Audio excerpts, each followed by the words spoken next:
I'm actually early for once. That's a surprise. Hello, welcome. Welcome. It is time for the stream. The beginning stream of the week. The first one of 3. I like being the one to... Well, usually I'm not because Eminem usually streams for, at 12 at midday. But I like being the first person in the VOD community to begin. And yeah, here we are.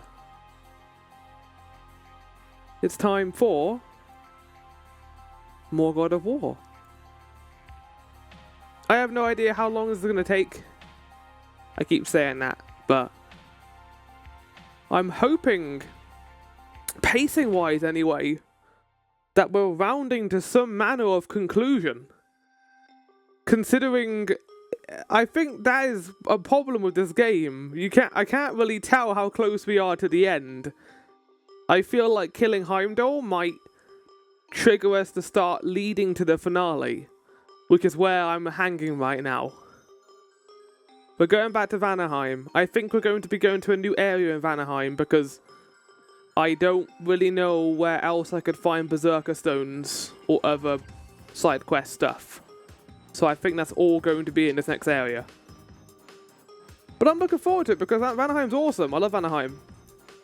It's like a Feywild, spooky Norse jungle location. Right. Let's do the news, shall we? The news. Yeah. As I showed last week, God of War Ragnarok, I've got 5 streams to beat this, since I'm only going to be doing 2 streams next week. Hopefully 1. I probably do not want to stream next week at all, so I can prepare for Golden Week. But we'll see. I'm going to be doing no recordings during that week. I'm only going to be doing Persona 5 Royal Rose. Okay, I'm looking forward to.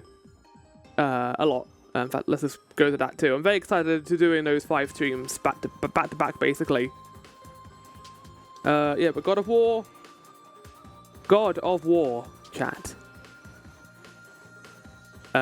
Today at 4 PM, Thursday at 1 PM, and Friday at 12 PM. There is a chance the Friday stream might be cancelled because I am visiting my parents for the Easter holiday, and I do not know what train I can get.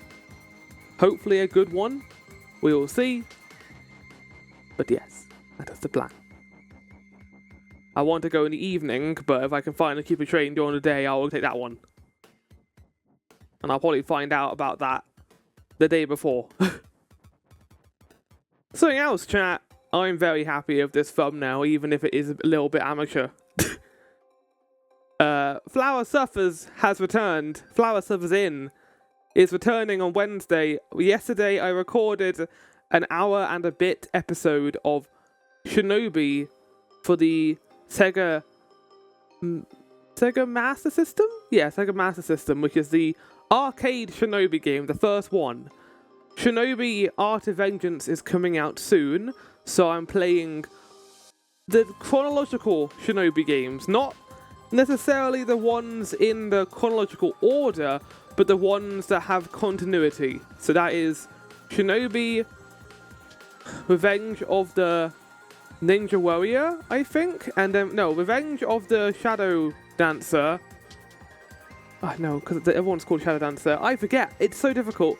But the second one's called Revenge something, and then the third one is called Return of the Ninja Fighter. There you go.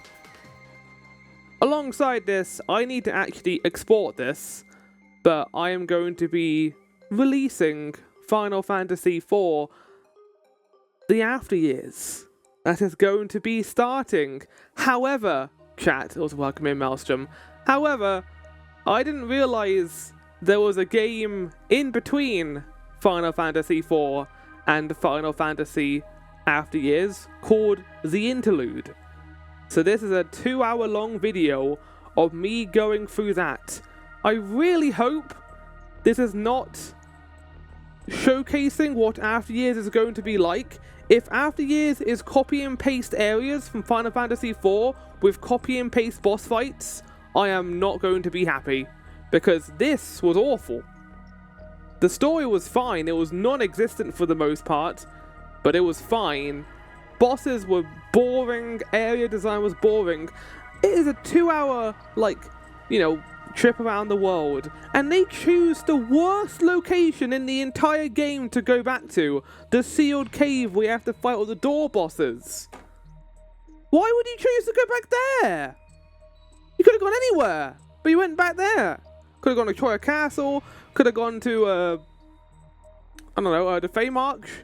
Had to go back to the most awful location in the game outside of maybe Lunar Subterranean.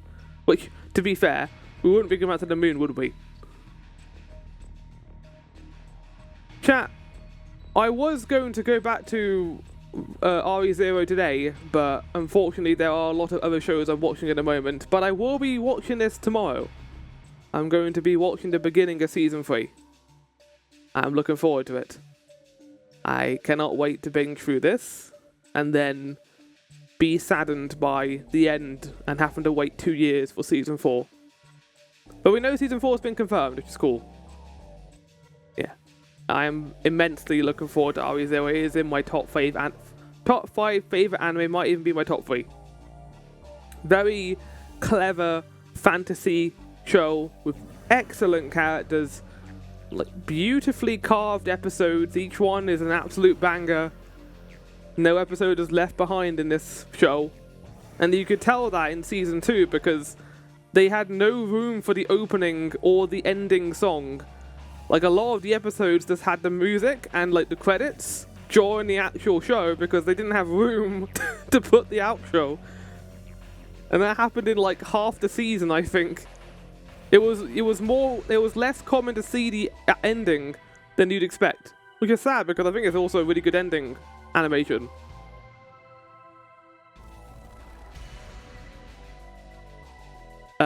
Right, chat. This is a new segment. It's going to, like how I have anime talk, I'm going to be doing TV show talk.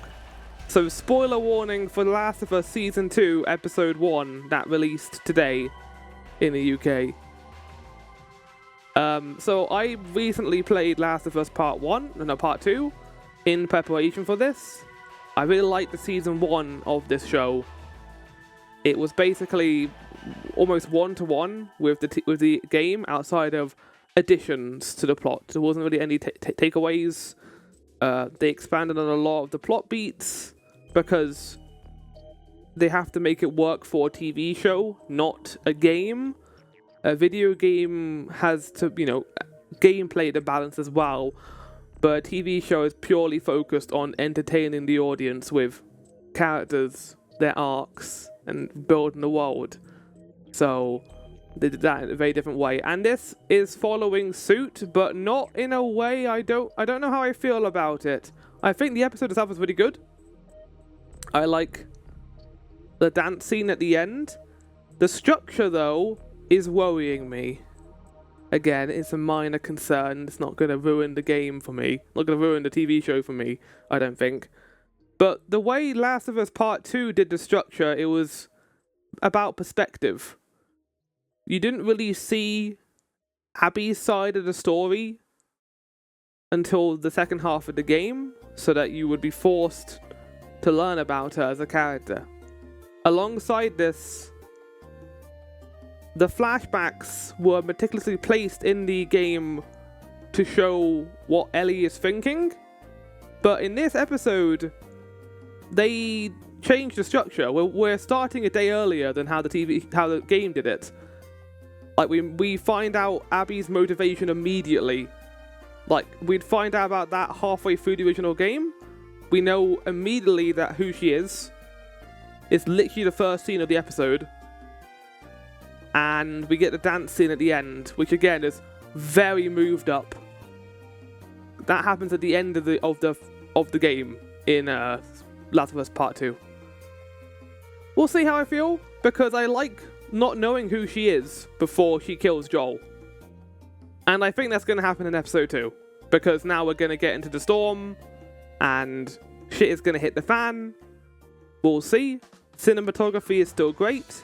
I liked that this episode introduced the idea of zombie evolution. That is a thing in a lot of TV shows that is always introduced, and then they get too scared to actually do stuff with it. I think they are going to do things with it here, because stalkers are actually in the game. They rarely appear. Like, they have like 2 encounters in both games, I think, but they're cool enemies because they do run away from you and you have to sneak around them. Yeah, I mean, episode 2 is going to be controversial because they're going to kill Joel and everyone loves him. Lots of people are going to be pissed off. I'm curious if the reason why they changed it is, and I've seen this opinion as well online with a friend, that it's a TV show, and because they're splitting Last of Us Part 2 into 2 seasons, they're scared that people will drop off if they do not give ample motivation to the person who kills him before he dies, because otherwise we'd find out in season 3, which is going to be 2 years away. Makes sense? I just hope that it doesn't lessen the message they were going for, but we'll see. Either way, I am enjoying it. It's still very good, still very well produced. I can't wait to see more. Also, IGN are continuing to be incredible in their reviews. I talked about their publisher review, and their review for this was they gave it a 7 out of 10, and they said, I quote, "There were too many zombies in it."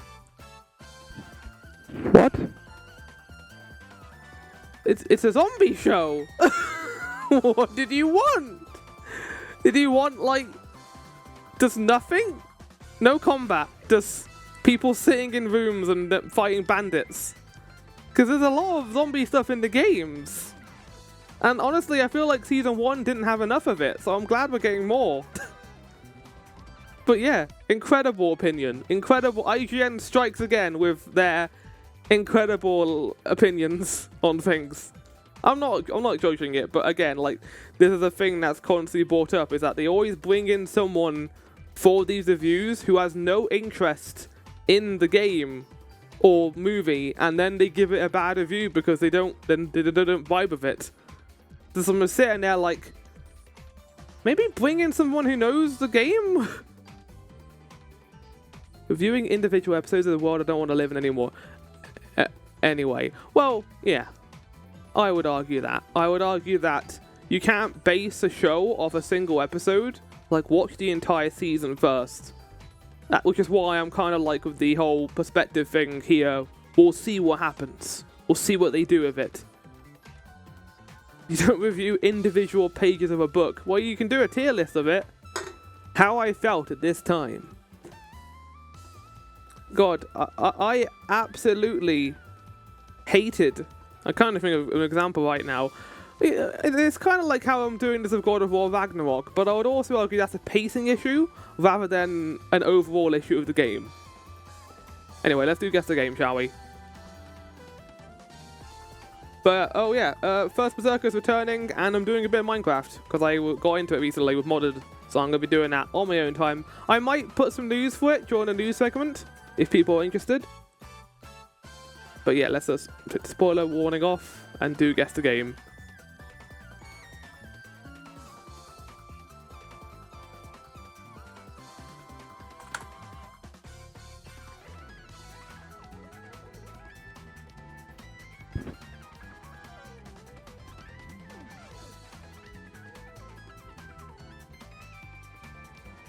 Soma! I know that chromatic aberration anywhere. Oh, okay.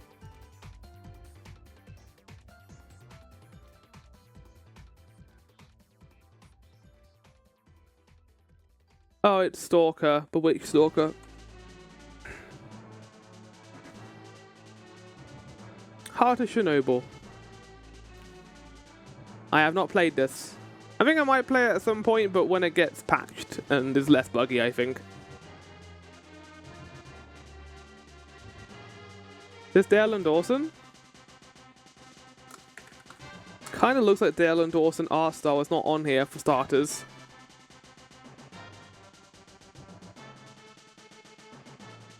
Oh god, I have no idea what this is, chat. I don't know.